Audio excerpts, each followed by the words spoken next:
Hoje, gente, vamos falar sobre o transtorno da ansiedade. O doutor Leandro Teles está com a gente. Seja bem-vindo. Como vai?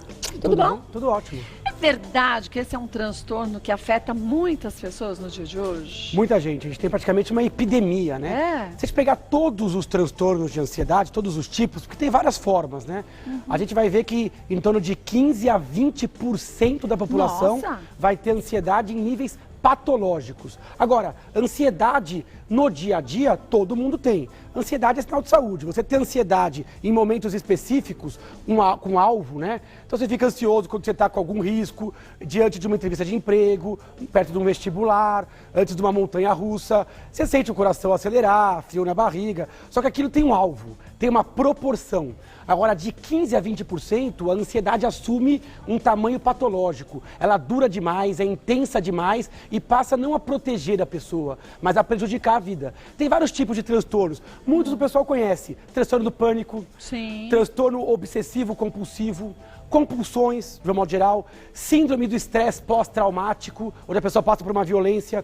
Mas hoje a gente vai falar mais do transtorno de ansiedade generalizada, que é o TAG.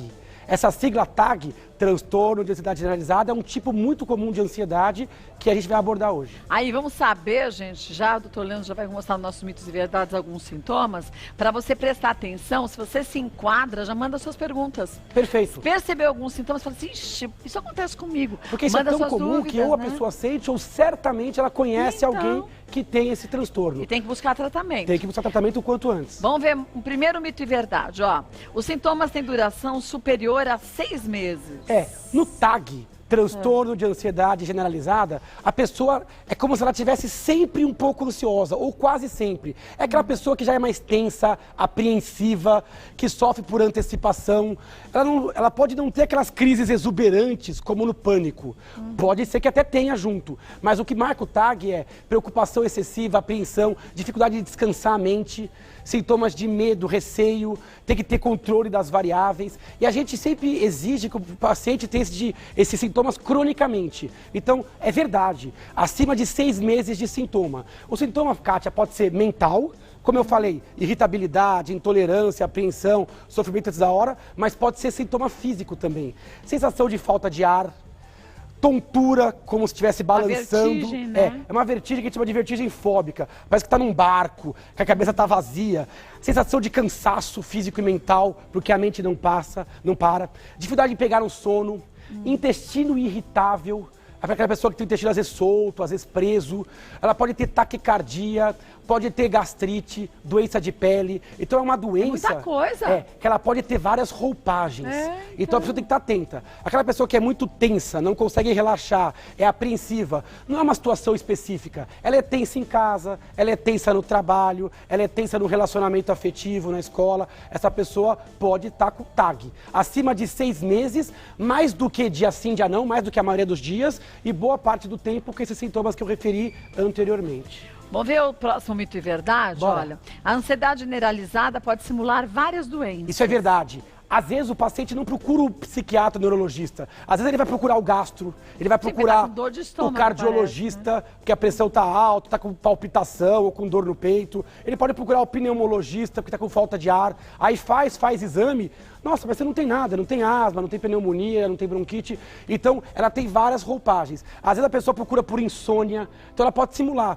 Você pode ter um quadro de diarreia, tontura, vai procurar o otorrino. Eu acho que é labirintite, e na verdade pode ser um quadro de ansiedade. Então, nessa hora, o médico vai ter que ampliar para ver se os sintomas psíquicos estão presentes, para encaminhar para o especialista, né? E tratar. Vamos ver mais um? Vamos.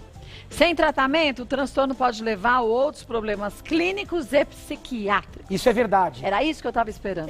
O transtorno de ansiedade, quando ele não é bem tratado, ele acaba evoluindo como um efeito dominó, né? A ansiedade, Kátia, leva a mais ansiedade.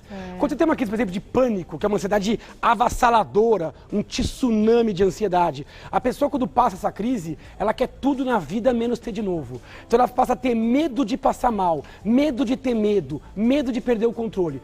O TAG também. O TAG, a pessoa vai procurando médicos, vai passando, não descobre, aí ela pode evoluir com insônia, pode ganhar peso, pode piorar a hipertensão, diabetes, colesterol, porque ela passa a liberar mais hormônios do estresse. E aí isso cortisol, é terrível, né? adrenalina. é terrível. Uma doença gera outra. Quem tem TAG, às vezes pode evoluir com depressão, pode evoluir com outras ansiedades como toque, isolamento, fobia social. Então é melhor tratar enquanto o quadro é inicial. Mas você acha que a maior parte das pessoas percebem que são assim? Às vezes não percebe, Kátia. Primeiro, porque a nossa sociedade não é treinada para perceber a ansiedade. Pior que isso, a nossa sociedade valoriza a pessoa levemente ansiosa. Então, alguns ambientes valorizam. Proativo, né? É proativo, ele é animado. Olha, ele é ativo. Tanto que pergunta, qual é o seu defeito? A pessoa fala, eu sou ansioso. Aquele falso defeito, né? Então, a nossa sociedade ela é muito cruel. E a pessoa, às vezes, sofre sem perceber. Outra coisa, os sintomas são crônicos. A maioria dos dias, a pessoa tem sintoma no TAG. Então, ela acha que ela é assim. Não que ela está assim. Ela acha que aquilo é um traço da personalidade dela. Não é uma doença que ela adquiriu. Isso é um perigo. Então as pessoas aceitam ansiedade contínua achando que aquilo é normal. Mas criança pode ter isso? Pode. Começa em qualquer idade. Criança, qualquer ansiedade, 9 a 10% das crianças têm ansiedade de qualquer tipo. O TAG, que é esse transtorno mais contínuo, mais leve, ele acontece em torno de 2% das crianças. Mas é muita coisa também. Muita coisa. No adulto pode chegar a 5% o TAG. Então é muito comum. Como ele é sorrateiro e crônico, a pessoa não percebe. Então se você tem quadro de apreensão que te atrapalha, tensão, sofrimento, com duração acima de 6 meses, se isso está impactando a sua vida, procurar ajuda, porque o diagnóstico pode estar sendo perdido aí. Só 1/3 dos pacientes com sintomas de TAG procuram atendimento. 1/3? É muito pouca gente. É muito pouco. Né? E quase sempre ele passa em outro médico, por um sintoma físico, para depois ser encaminhado ao especialista do transtorno mesmo. Perdeu tempo, né? Às vezes perdeu tempo. E muitos perdem diagnóstico e passam a vida com dificuldade para dormir, de relaxar, perdem oportunidades preciosas, se sentem muito cansados, porque cansa, né? Um cérebro que não desliga, cansa. Um cérebro que sofre do futuro e não vive o presente, às vezes a pessoa fica desatenta, perde rendimento. Então é uma doença com muitos sintomas e que quanto antes for tratada, melhor. Volto que nós vamos falar dos tratamentos. E tem as dúvidas todas, você viu? Voltando com o Dr. Leandro Teles, vamos ver mais um mito ou verdade? Vamos lá. A maioria dos pacientes com transtorno de ansiedade generalizada não procura ajuda médica. Isso é verdade e é uma verdade preocupante. Então, é difícil, às vezes, reconhecer em si a ansiedade. Por isso é importante, se você conhece alguém com ansiedade, dá um toque. Para a pessoa ficar atenta nos sintomas. Então, tudo que dura mais que 6 meses e que tem impacto na qualidade de vida, merece uma atenção. Às vezes a gente só lembra do pânico, que é aquela crise muito aguda, né? Muito rápida. Ou do toque e tal. O TAG é uma forma mais leve, seria como a distimia para depressão. Que é aquela coisa mais arrastada, mais leve e a pessoa deixa passar batido. Mais altamente desgastante para o corpo, né? Extremamente desgastante. Foi feita uma pesquisa, Kátia, a ansiedade generalizada, ela tem o mesmo impacto negativo na vida quanto uma artrite ou um quadro de diabetes. Então é uma doença que acaba com a qualidade de vida. E a pessoa começa a tomar remédio para outras e outras coisas, acaba tendo um risco de piora e tendo baixa qualidade. Procurando ajuda e tratando corretamente, acabou, né? Resolve, né? O tratamento ele é muito efetivo quando feito corretamente. Vamos ver mais um? O tratamento é feito exclusivamente com medicamentos calmantes. Isso é um mito, né? Doença complexa exige, lógico, tratamentos complexos. Os medicamentos calmantes, eles são usados em alguns casos específicos, às vezes no começo. Mas o ideal seria discutir mudança do estilo de vida, quantidade física aeróbica, mudança de alimentação, sono adequado, atividades anti-estresse, mudança do estilo de vida, terapia. Pode ser a psicoterapia clássica ou uma terapia que é até melhor para a ansiedade, que é a terapia cognitivo-comportamental. Quem faz é o psicólogo, ajuda muito. E para casos selecionados, medicamentos. Mas não é só calmante. Às vezes o medicamento ele é um antidepressivo usado para ansiedade no sentido crônico. São remédios que demoram para fazer efeito, geralmente de 4 a 8 semanas, não devem ser interrompidos antes de 6 meses e sempre com ajuda médica. Né? Então, só tomar o calmante não resolve. Não vai adiantar. Tem que fazer tudo o que eu estou falando aqui, né? Mas existe uma área específica do cérebro existe. Que acontece? Na ansiedade, a gente imagina que existe um transtorno, uma desregulação naquele mecanismo de percepção de medo, receio. Então, tem umas regiões que a gente chama de amígdala, faz parte de um sistema chamado sistema límbico, que é o sistema de emoção. Esse sistema ele tem alarmes. Quando eu estou numa situação de risco, ele soa um alarme. Coloco o meu corpo numa situação de luta ou fuga. Minha pupila dilata, meu coração bate mais rápido. Eu tenho que ter isso. É um alarme. Na beira de um precipício, num lugar onde eu posso ser assaltado, antes de uma... Isso é bom pro meu corpo. Sim, porque me evita que eu me exponha ao risco, né? Ou levo o meu foco de atenção para aquilo, como numa prova, numa entrevista de emprego. Essa é a ansiedade normal. Em algumas pessoas, por questões genéticas, por história de vida, por questões hormonais, esse alarme ele fica desregulado. Então ela sente, por exemplo, estou parada aqui, posso estar sentindo isso como se estivesse minha vida em risco, né? Às vezes assistindo televisão em casa, tranquilo, sente isso. Ou até diante de um problema, mas um problema pequeno. O cérebro ele amplifica, aí a pessoa fica tensa. Ou tem um probleminha em casa e fica pensando o dia inteiro naquele problema. Na hora de dormir não consegue nem pegar no sono pensando naquilo.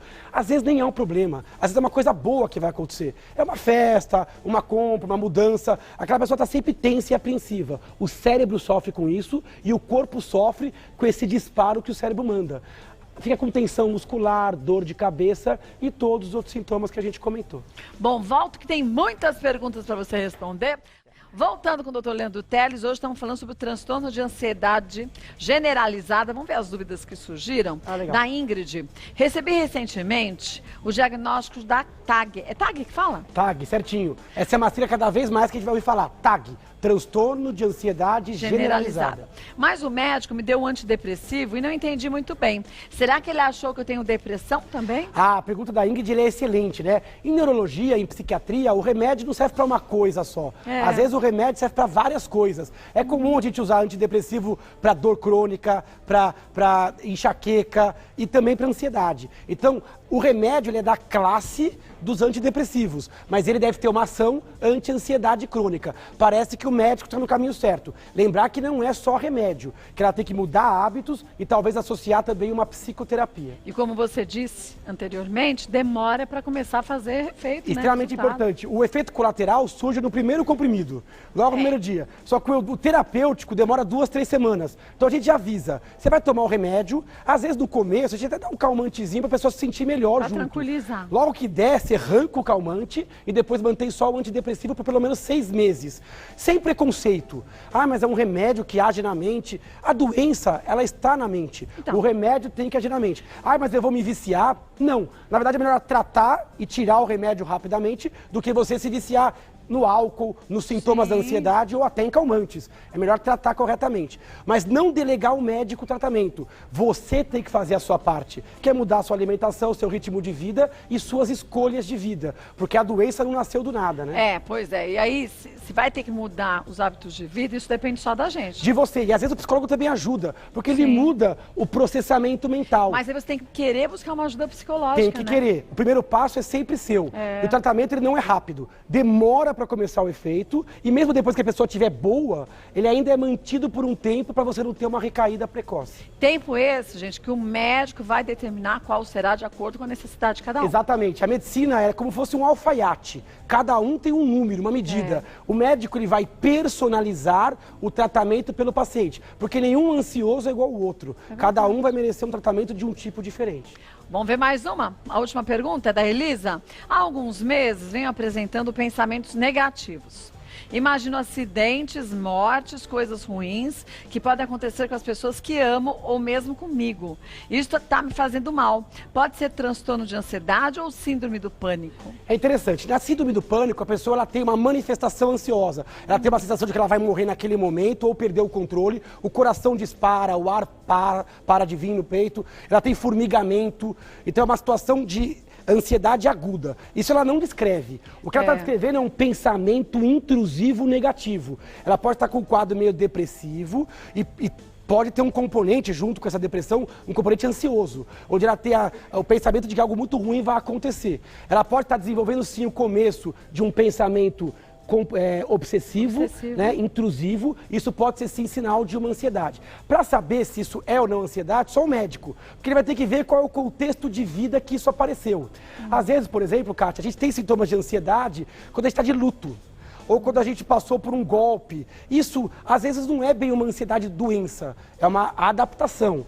Às vezes a criança tem ansiedade por separação dos pais, por bullying na escola, então cada um vai merecer um diagnóstico. Mas sim, é um sintoma psiquiátrico e preocupante. Tem que buscar um médico rapidamente e pode eventualmente receber um diagnóstico ou de depressão ou de ansiedade, ou até as duas coisas juntas. Agora, gente, medo de tomar remédio só se for automedicação. Automedicação tem que ter medo mesmo. Tem que ter medo, porque mata. Ainda mais esses remédios tarja preta, calmantes. Tem pessoas que tomam isso cronicamente. É melhor você buscar ajuda individualizada e personalizada. Agora, gente, uma coisa séria, viu, que eu vou te dizer agora.